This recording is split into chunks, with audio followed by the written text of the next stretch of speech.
출판된 책 제목인데요. 힐빌리의 노래, 한국말로는 그렇게 번역이 됐습니다. 영어로는 힐빌리 엘러지라고 하는 책이 있었습니다. 아마존 북 판매고에서 몇 달 동안 베스트셀러 1위를 차지를 했고 전 세계적으로도 수백만 권의 책이 팔린 아주 유명한 책입니다. 이 책의 내용 중에 한 부분을 제가 여러분들에게 한번 읽어드리겠습니다. 나는 백인이기는 하나 북동부에 거주하는 미국의 주류 지배 계급의 와스프는 아니다. 와스프는 White Anglo-Saxon Protestant라고 하는 영어의 첫 글자를 모아서 만든 약자입니다. 미국의 주류 백인들을 지칭할 때 와스프라고 하는 이 단어를 씁니다. 미국의 주류 백인들이 보면 백인들이시죠. 그리고 유럽에서 건너온 앵글로색슨 계열의 사람들이고, 그리고 미국이라고 나라를 처음 시작하신 분들이 유럽에서 건너온 개신교 신자들입니다. 프로테스탄트. 그래서 이분들을 지칭할 때 와스프 이렇게 표현을 합니다. 미국의 주류 백인들이다, 그런 뜻입니다. 근데 이제 이 책을 쓰신 분은 자신을 소개를 이렇게 한 거죠. 나는 백인이기는 하나 북동부에 거주하는 미국의 주류 지배 계급의 와스프는 아니다. 나는 스코틀랜드계 아일랜드인의 핏줄을 타고 난 데다 대학 교육을 받지 못한 수백만 백인 노동 계층의 자손이다. 우리에게 가난은 가풍이나 다름없다.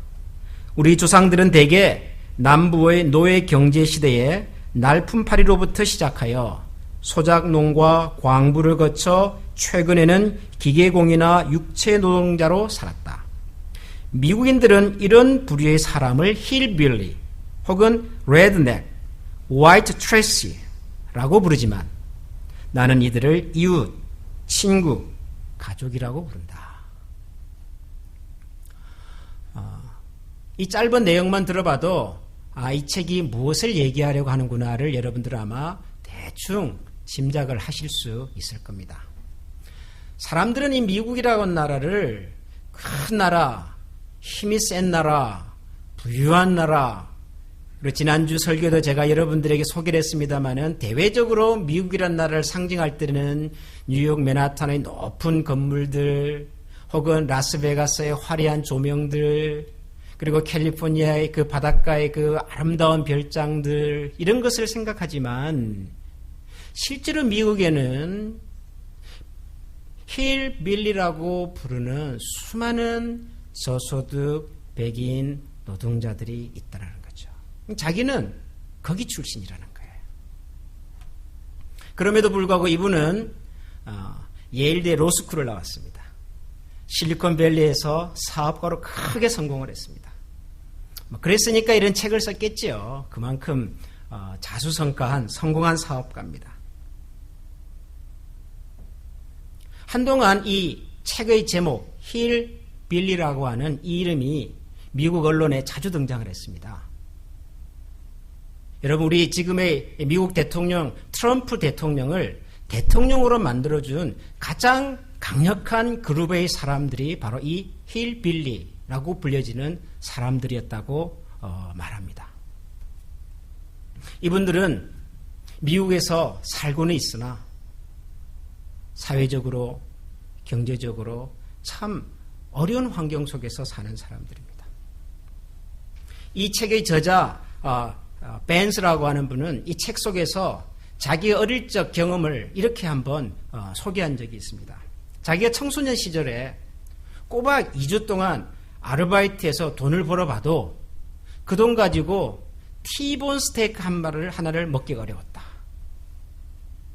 그런데 자기 이웃집에 사는 마약 중독자는 정부에서 나오는 실업수당으로 2주에 한 번씩 꼬박꼬박 자기가 일하고 있는 그 레스토랑에 와서 티본 스테이크를 먹더라는 거예요. 자기는 2주 동안 열심히 일을 해도 스테이크 하나 먹을 수 있는 돈을 못 버는데 그 마약 중독자 그분은 정부에서 나오는 돈을 받아가지고 2주에 한 번씩 스테이크를 먹으러 오더라는 거예요.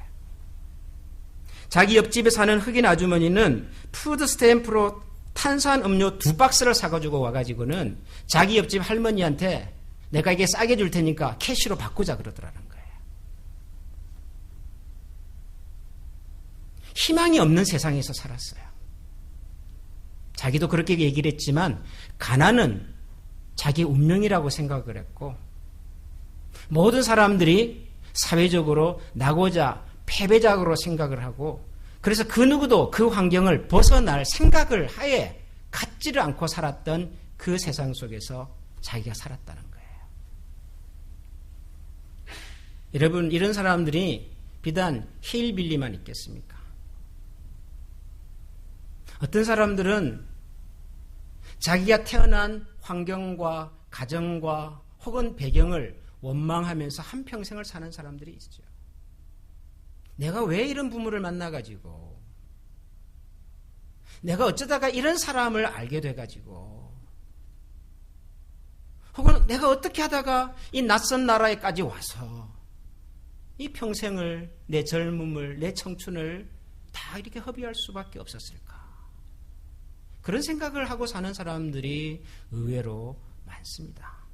사람들은 대개 뭔가 일이 잘 안 풀리고 어려움이 찾아오면 나에게 문제가 있었구나, 내가 부족했구나 라고 생각하기보다는 환경을 탓할 때가 참 많습니다. 세상이, 부모가, 혹은 돈이 없어서, 그 시절이 참 암울해서, 어쩔 수 없어서, 먹고 살기에 바빠서. 우린 다들 그렇게 얘기를 하지요.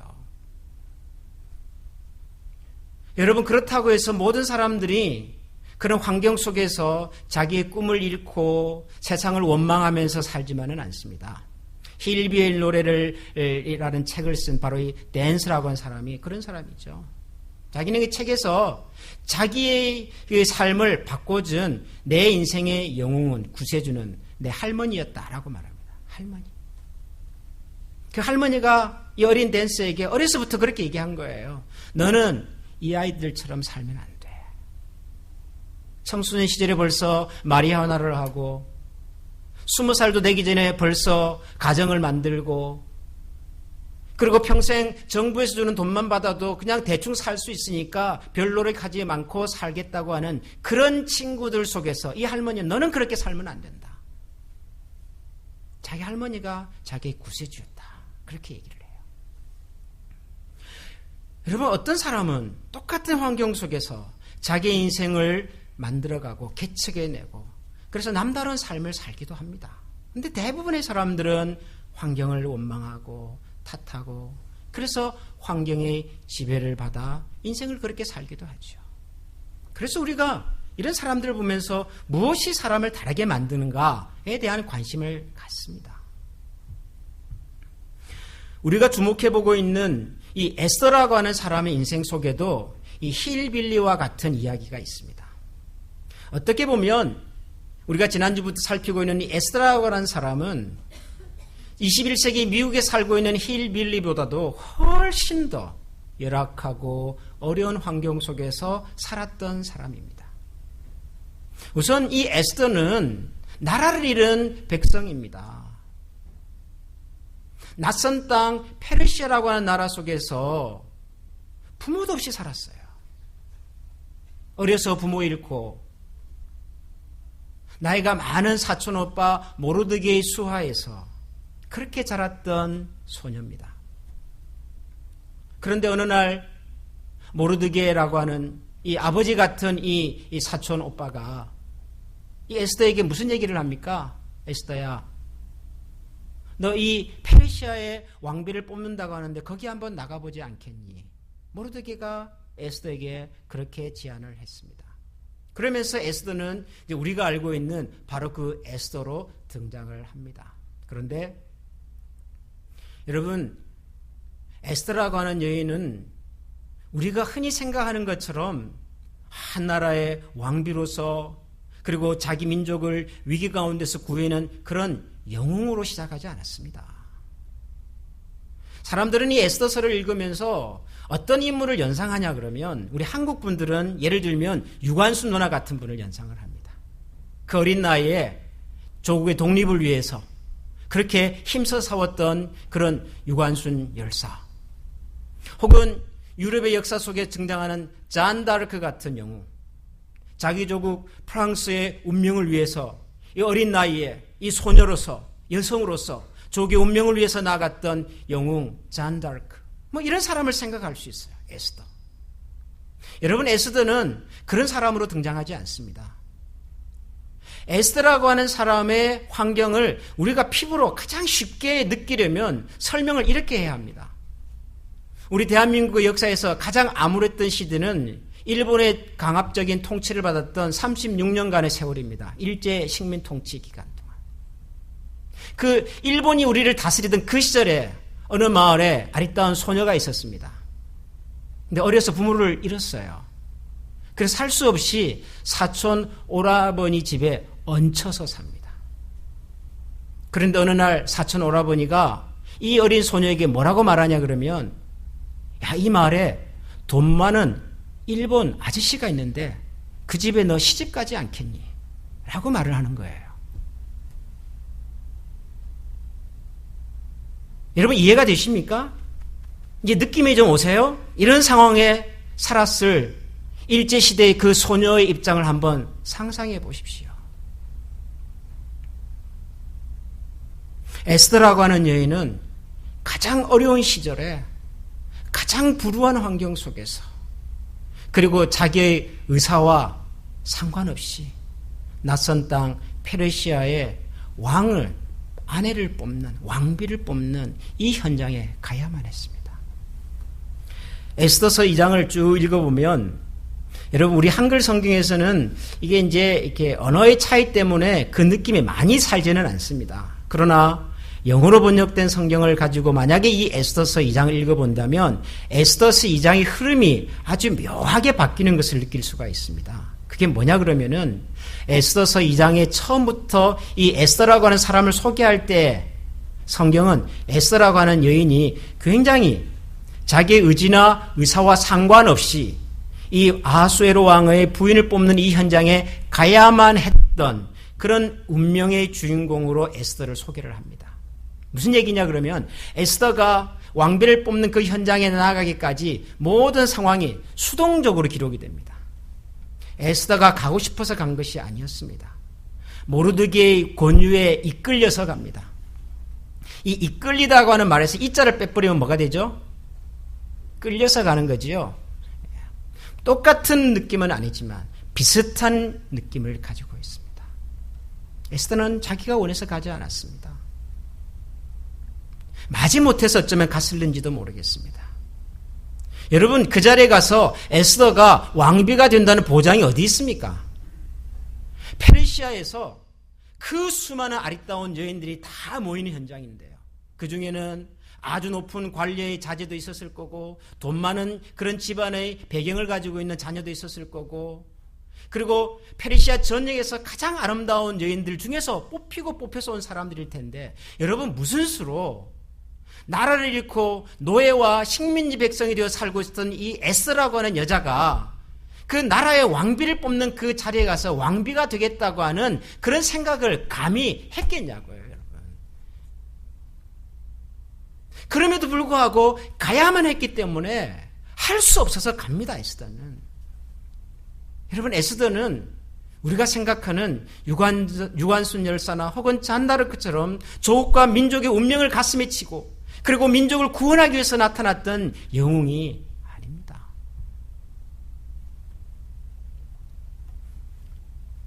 그럼에도 불구하고 에스더는 우리가 아는 그 페르시아의 왕비 에스더로 등장을 합니다.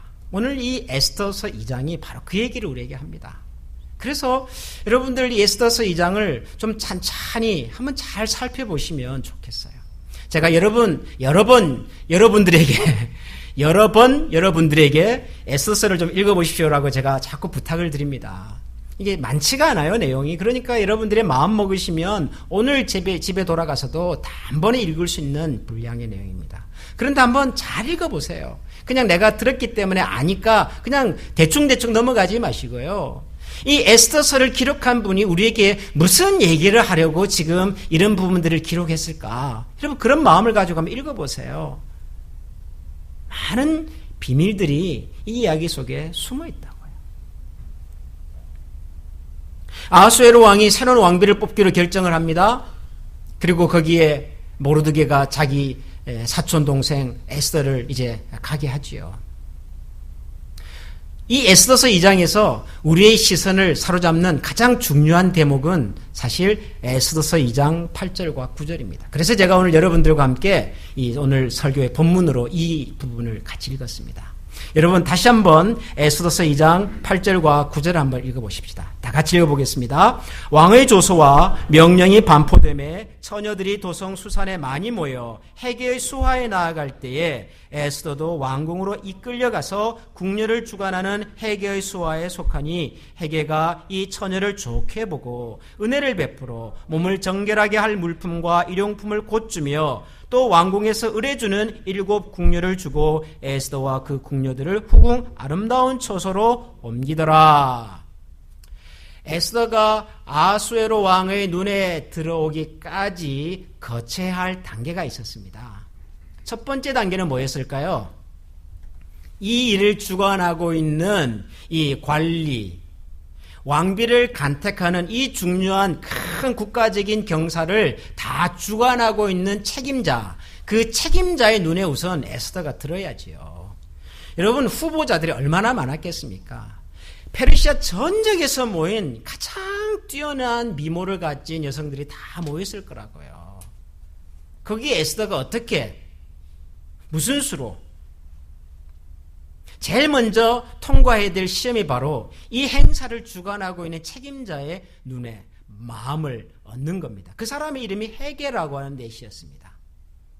그런데 9절을 보면 헤게가 이 처녀를 좋게 보고 은혜를 베풀었다, 이런 말을 쓰고 있습니다. 헤게가 이 처녀를 좋게 보고 은혜를 베풀었다. 여러분 우선 여러분들이 이 부분을 읽으면서 한번 생각해 보셔야 합니다. 왜? 이 헤게라고 하는 이 높은 분은 하필이면 왜 에스더를 좋게 보았을까?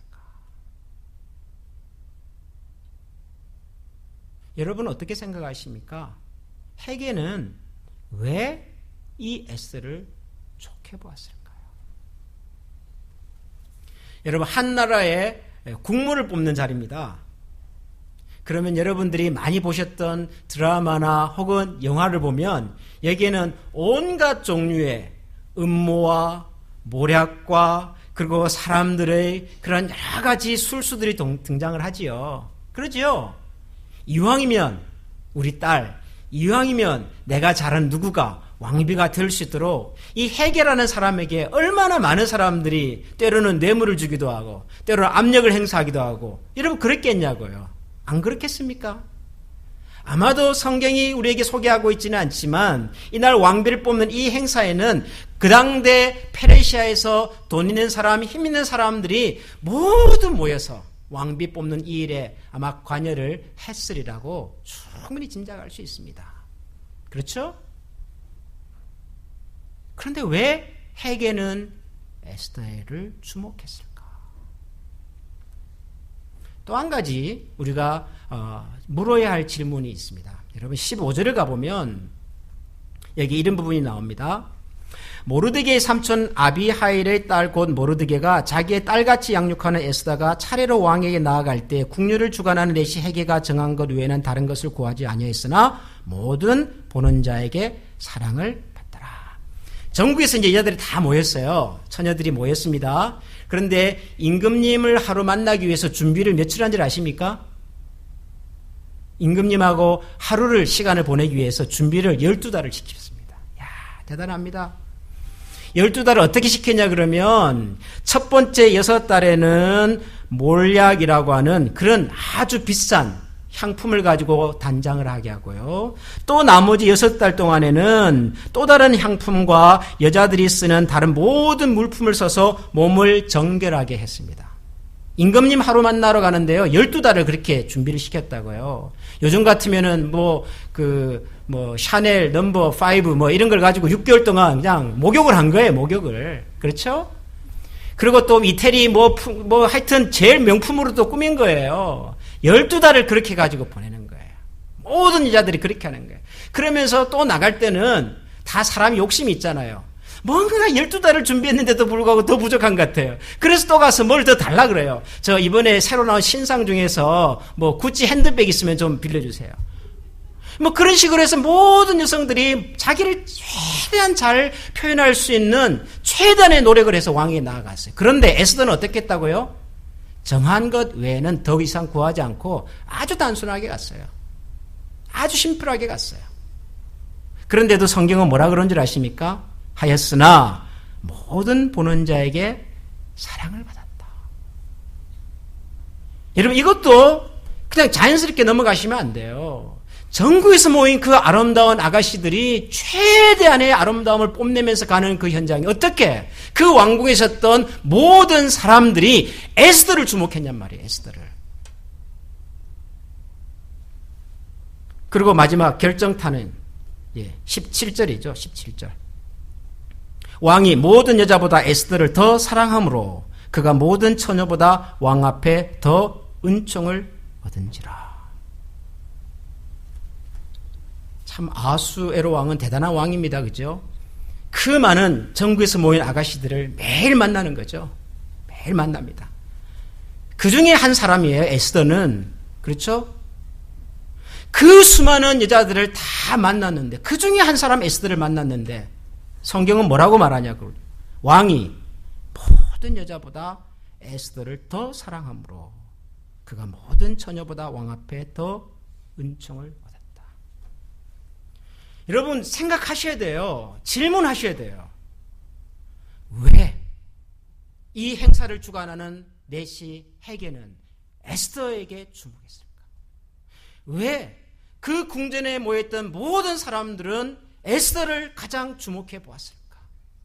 왜 아수에로 왕은 그 수많은 여성들을 다 놔두고 굳이 이 식민지 백성 그렇게 몸을 많이 장식하지도 않았을 이 에스더를 사랑했을까? 왜?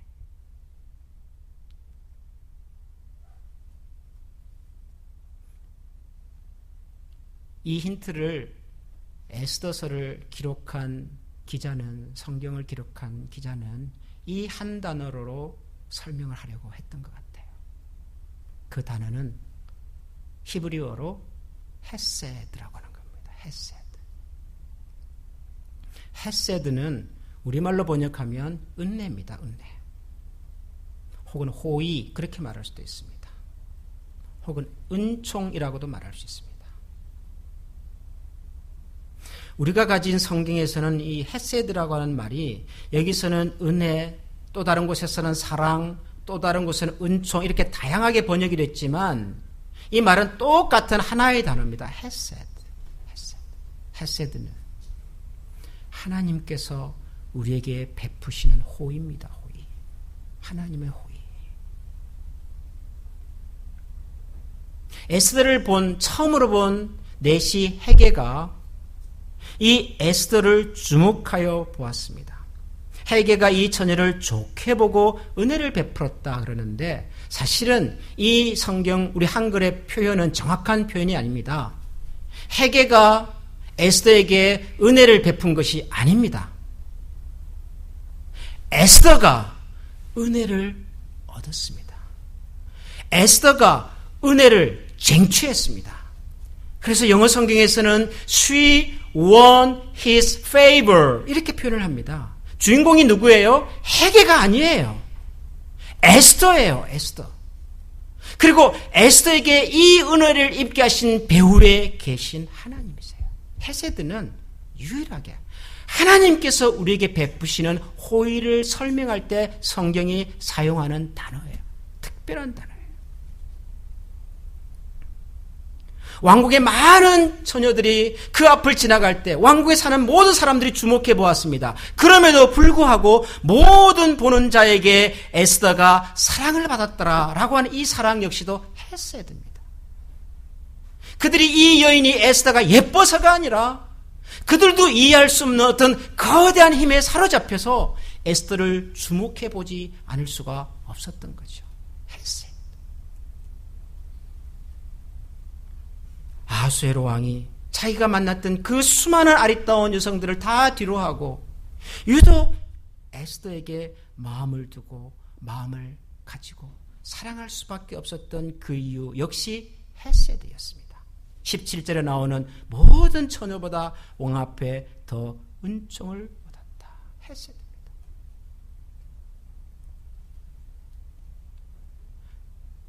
에스더라고 하는 이 처녀가, 이 어린 소녀가 페르시아 왕의 왕비가 될 수 있었던 유일한 이유는 헤세드였다고 말합니다. 헤세드.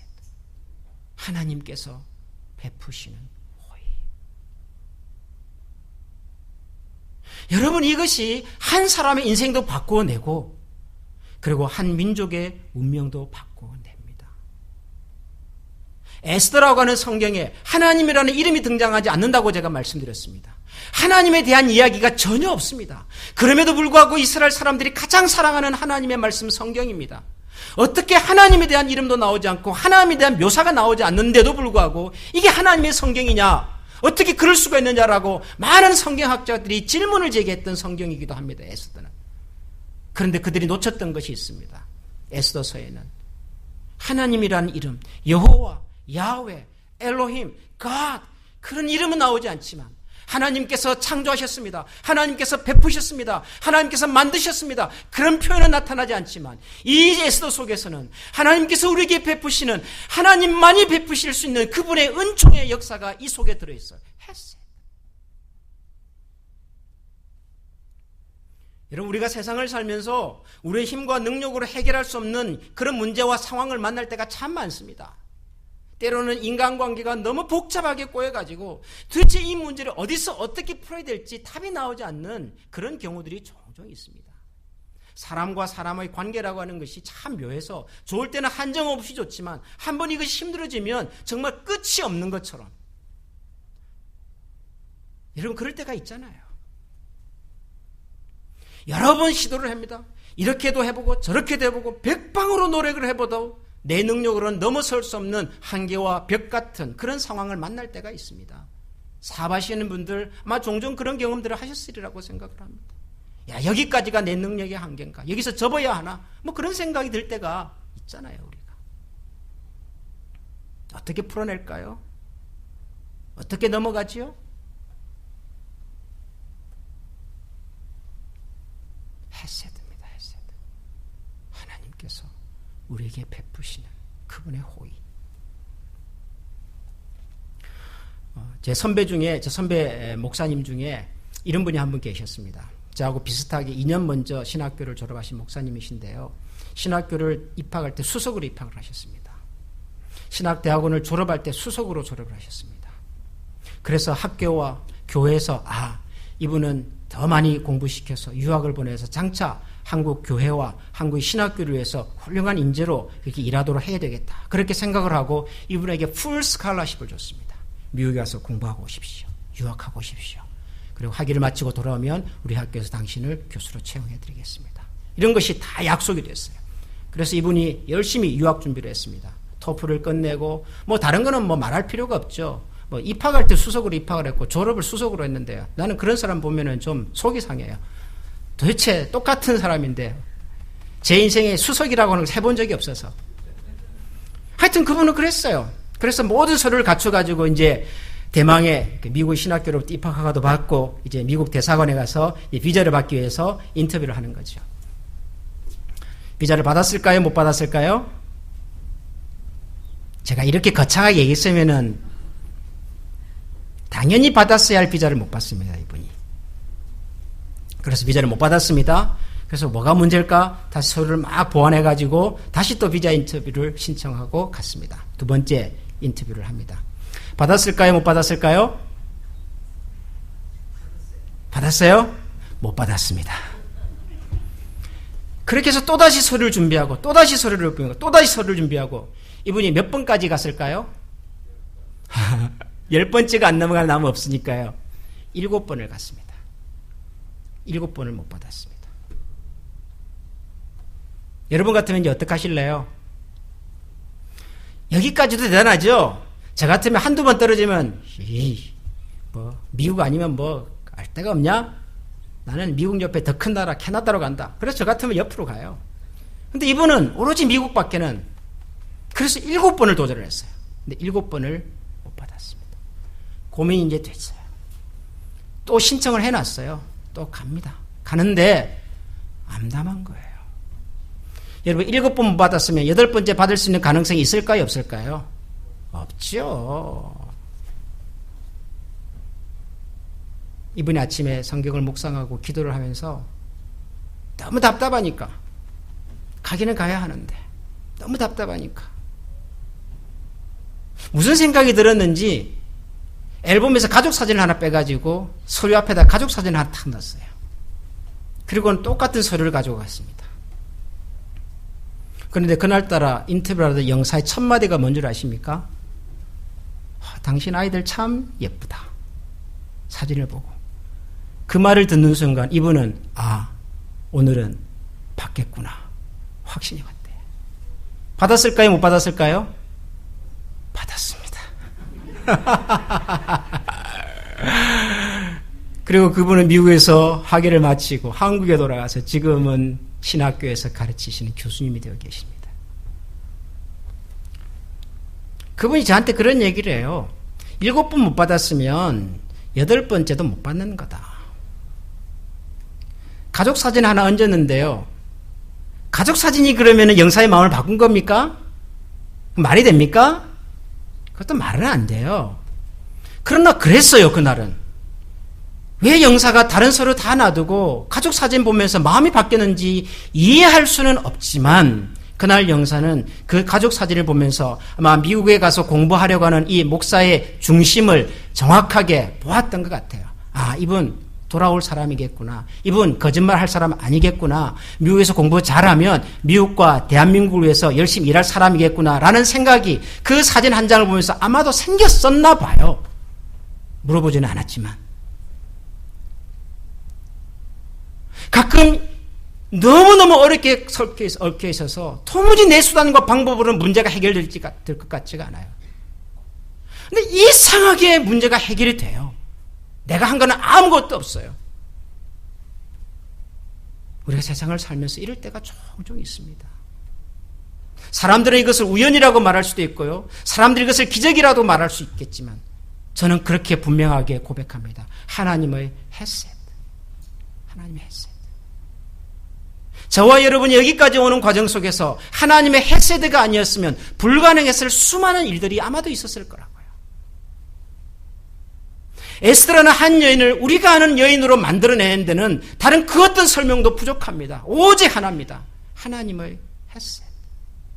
하나님의 호의. 우리가 앞으로도 세상을 살면서 어떤 일을 만날지 모르지만, 어떤 상황이 나를 아프게 만들고 힘들게 만들지 모르지만, 어떤 문제가 나로 하여금 좌절하고 실망하게 만들지 모르지만, 하나님의 헤세드가 나를 향하여 있다고, 하나님의 헤세드가 지금도 내 곁에 머물고 있다고 우리가 믿을 수 있으면, 볼 수 있으면, 여러분, 우리는 당당할 수 있습니다. 수많은 사람들이 더 많은 것을 요구하고 더 많이 자기를 치장하려고 해도 그 다 포기하고 혈혈단신으로 나가도, 수많은 여성들 앞에서도 저 왕의 시선이 나 한 사람만 주목할 수 있다고 하는 그 자신감과 당당함을 가질 수 있어요. 뭐가 있으면? 하나님의 헤세드에 대한 믿음이 있습니다. 사랑하는 성도 여러분, 하나님의 헤세드를 구하고 하나님의 헤세드와 더불어서 우리의 나머지 인생을 걸어갈 수 있는 그런 믿음의 걸음이 될 수 있기를 소원합니다.